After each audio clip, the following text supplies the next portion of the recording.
কবি, আমার জন্য একটা কবিতা লিখবে? তোমার কলমের মুখে এক রুচিমান উন্নত কবিতা।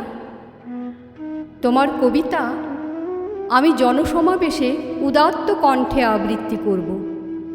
আর কবিতার বিষয়বস্তু হবে গ্রাম্য চঞ্চলা তরুণী থেকে পরিণত জীবনের অভিজ্ঞতা। আমার জন্য একটা কবিতা লেখো কবি। তুমি কবিতার পৌরোহিত্য করলে আমি শ্রোতাদের প্রসাদ বিতরণ করব। শব্দের স্পষ্ট ছন্দের লীলা মাধুর্যে আমার কণ্ঠ সম্পদ উদ্ভাসিত হবে। এমন করে লেখো আমি যেন তোমার কবিতাকে হৃদয়ের গভীরে ছুঁতে পারি।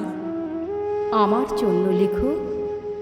তোমার কবিতার প্রতিটি বাক্য, কবিতার ভাব, আমার কণ্ঠ, উচ্চারণ, জ্যোতি, বিরতি, মাত্রা আর স্তর পরম্পরার মধ্য দিয়ে যেন ফুটিয়ে তুলতে পারি।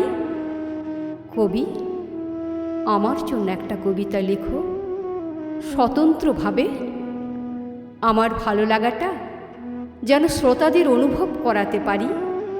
আমার জন্য লেখো কবি, শুধু আমার জন্য।